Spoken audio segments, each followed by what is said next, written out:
जानकारी है, जो भी आपके पास तथ्य है, जो भी आपके पास सबूत है या सबूत के रूप में है,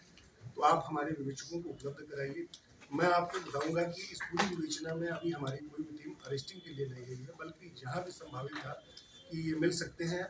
और हमारी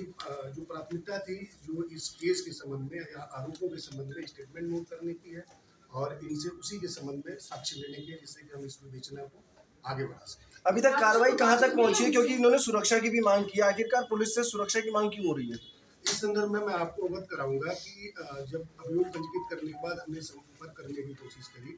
तो जो दोनों लोग थे, श्रीमती उर्मिला और पूर्व विधायक सुरेश राठौर, इनके मोबाइल स्विच ऑफ थे।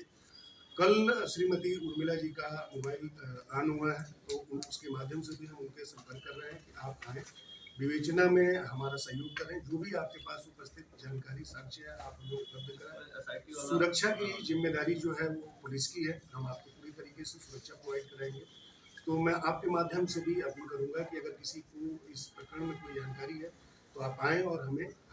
सर सुरेश राठौर का स्टेटस क्या है, ये आ रहे हैं पूछताछ के लिए? क्योंकि इनको भी नोटिस आप लोगों ने दिया, ये अभी तक आए नहीं आए, या इनकी ओर से क्या कहा गया सर इस पे? देखिए, हमने 3 बार, जैसा कि मैंने पहले कहा कि 3 नोटिस अभी हमने पूर्व विधायक सुरेश राठौर को दिया है और उन्होंने किसी भी नोटिस का अनुपालन नहीं किया और अभी भी वो उनका नंबर स्विच ऑफ आ रहा है, जिससे कि हम उनसे संपर्क नहीं कर पा रहे। तो मैं आपके माध्यम से भी, अगर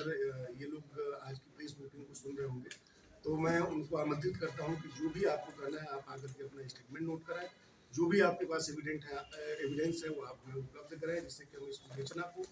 पूरी निष्पक्षता के साथ, पूरे पेशेवर तरीके से और कानून के दायरे में रह करके आगे बढ़ाएं और इसको संपादित करें। सुहेल जी, मेरा सवाल आपसे, सुहेल जी थोड़ा सा आप भी इधर बैठ जाएंगे ना तो और आ जाएगी सर, थोड़ा सा आप इस वाली सीट पर आइए। देखिए, हमारे द्वारा अभी जो नोटिस दी गई है, और निश्चित रूप से नोटिस में इनको आना चाहिए और इनको सम्मिलित होना चाहिए। ये किस कारण से पुलिस से संपर्क नहीं कर रहे हैं, अभी तक ये हमारी जानकारी में नहीं है, लेकिन मैं आपके माध्यम से आह्वान करता हूँ कि आप आए और विवेचना। मैं इसमें आप लोग अच्छा हुआ आपने प्रश्न पूछ लिया था। कल ही मैंने भी सोशल मीडिया पर देखा कि सुरक्षा विभाग जो मुझे संबोधित है, तो बेसिकली जब तक कोई एड्रेस उसमें नहीं होगा, मैं यही इसमें कहा गया कि जो भी आ रहा है, अगर आप एड्रेस बताएंगे कि किस एड्रेस पर सुरक्षा, हमने रिव्यू कर लिया, तो किसी को भी किसी महत्वपूर्ण कोई साक्ष्य उसके पास, कोई महत्वपूर्ण इन्वेस्टिगेशन में हमारे लिए भी जरूरी है, तो सुरक्षा देना पुलिस का दायित्व है और उसके लिए कॉम्पिटिटिव है। बट किस एड्रेस पे दिया जाए, कहाँ दिया जाए, थोड़ा सा भी क्लियर नहीं। अगर आप लोग को कहीं से जानकारी मिलती है तो डेफिनेटली आप लोग की बात भी होती रहती है, तो उसको जरूर बताएं, जिससे कि हम जो आवश्यक सुरक्षा के प्रबंध जितनी आवश्यकता है या उसका परीक्षण करके उसको उपलब्ध करा दें। सुहेल जी मेरा सवाल आपसे है कि आप जो है उस समय, उस दौरान जो है आप आईओबी थे और वहाँ पर जो है बुलडोजर की जो कार्रवाई अंकिता भंडारी प्रकरण में जो बुलडोजर की कार्रवाई हुई है, क्या उससे सबूत नष्ट हुए हैं, क्योंकि आप आईओबी थे वहाँ? थैंक यू आप सब लोगों को। यहाँ आने का मकसद हमारा कल जो एलो था उसमें एक मीटिंग थी, क्योंकि आप अंकिता केस के बारे में जानकारी चाह रहे हैं। मेरा मानना है आप लोग अगर 10-15 मिनट दें, उस केस के मैं किसी एक प्रश्न का उत्तर देने से बेहतर समझूंगा कि उस केस का पूरा परिप्रेक्ष्य, क्योंकि आज पब्लिक डोमेन में चीज़ें हैं। एक केस कोर्ट से निर्णित हो चुका है और अपील में भी है, तो उस केस का मैं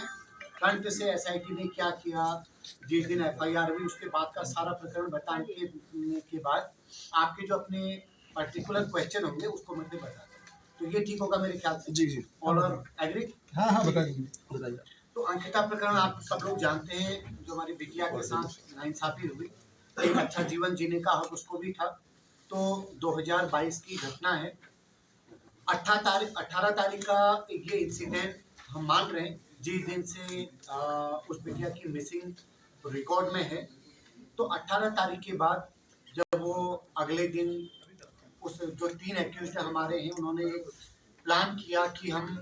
पटवारी चौकी में जाके, क्योंकि रेवेन्यू एरिया में वो रिजॉर्ट आता था, उन्होंने जो लोकल पटवारी थे उनके यहाँ एक कंप्लेन दी। साथ ही जो बिटिया का मित्र था जो जम्मू कश्मीर में रहते हैं, उनसे भी कांटेक्ट किया। और ये फैक्ट है कि 2 दिन पहले 18 तारीख से मिसिंग हमारी बिटिया थी और 15 और 16 को 2 रात वो जो मित्र है वो अपने दोस्तों के साथ वहाँ आया था। तो इन लोगों ने, इन तीनों ने ये फ्रेम करना चाहा कि शायद अंकिता मॉर्निंग में हमारे रात को वापस आई थी और सुबह उसकी मिसिंग है और वो उसके साथ चली गई। तो ये खुद पटवारी के पास जाते हैं। इसी दौरान मम्मी, उनके जो पेरेंट्स हैं हमारे मृतक आके, उन तक भी बात जाती है और अगले दिन वो मुकदमा दर्ज होता है मिसिंग में। इस दौरान 2-3 दिन तक मिसिंग में ये सारी कार्रवाई होती है, यहाँ होगी वहाँ होगी। इस दौरान जो विवेचना के दौरान हम लोग समझ पाए और जो सिनेरियो था, ऐसा लगा कि इन तीनों ने 18 तारीख की रात की जो घटना थी और अगले दिन मॉर्निंग में जो एक चीज प्लानिंग करी, इस प्लानिंग के तहत वो ये डाइवर्ट करना चाहते थे या एक ऐसा एक सिनेरियो क्रिएट करना चाहते थे कि बिटिया रात को, हम शाम को हमारे साथ गई थी तो रात को ही वापस आई है और मॉर्निंग आवर में अपने कमरे में नहीं है। इसका मतलब ये इनडायरेक्टली अपने स्टाफ को और उसके जो मृतक है उनके परिजनों को ये जताना चाह रहे थे कि 2 दिन पहले वो 2 शख्स जो बंदा आया था उसके साथ वो गई हो और 2-3 दिन तक इसी लाइन में काम हुआ, लगातार चीज़ें हुई। तो जो पुष्पदीप उस दोस्त का नाम है, उस तक जब मृतका के मदर फादर की अप्रोच हुई, उनके साथ आशुतोष नेगी जी, मैं उनको धन्यवाद पे करूँगा कि लगातार उन्होंने इस पूरे केस में परिजनों के साथ और हमें भी जो संभव मदद थी वो लगातार दी है और उन्होंने इस मुद्दे को बहुत संवेदनशीलता से समझा और उसके हर पहलू पे काम किया। वो भी उनकी टच में थे। तो इस दौरान कुछ चीज़ें, अब मैं 20 और 21 की बात बता रहा हूँ, कुछ चीज़ें जो वो मित्र के पास थी, जो वो ये बता सकता था कि शायद पीड़िता या अंकिता जो बिटिया है उसके साथ ये सब चीज़ें हुई थी। एक अनुमान उसने परिजनों के साथ शेयर किया कि मेरे पास इस टाइप की चैटिंग है। उसने चूंकि 2 दिन पहले वो 2 दिन वहाँ रह के गया है तो स्टाफ से भली भांति वाकिफ है, तो उन लोगों से भी उन्होंने बात करी। तो 22 तारीख को जब ये केस हमें दिन में हैंडओवर हुआ पुलिस के, तो मैं चूंकि तत्कालीन एएसपी पौड़ी था और बाद में एसआईटी का भी मेंबर बना, तो मेरे सामने ही उन तीनों को पकड़ा गया है, उनकी अरेस्टिंग हुई। इंटरोगेशन का मैं खुद साक्षी हूँ। उन्होंने जो घटनाक्रम बताया, चूंकि पिछले 5 दिनों तक 18 तारीख से आज 22 तारीख तक 5 दिन हो गए, इस 5 दिन तक एक नैरेटिव उनके द्वारा पूरे पब्लिक में, मीडिया में या परिजनों में दिया गया कि वो गई थी, वापस आई और मिसिंग।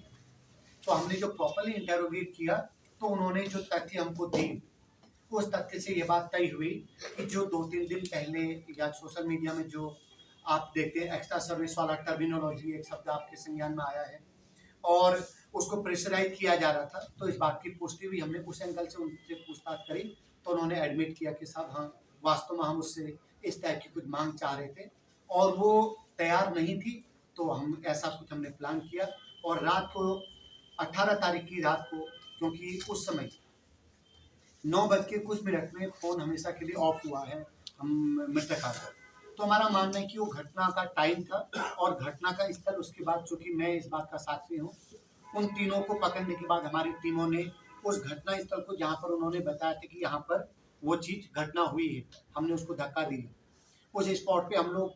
जो हमारे विवेचना का पार्ट होता है, इंडिविजुअली एक एक करके हमने तस्दीक किया तो फुल प्रूफ था। उसके बाद अगला जो हमारा टारगेट था, चूंकि जिस दिन इन्वेस्टिगेशन पुलिस के हैंडओवर हुई है 22 तारीख की शाम को, उसी दिन हमारा जो पूर्व आईओ है एसएसआई लक्ष्मण झूला,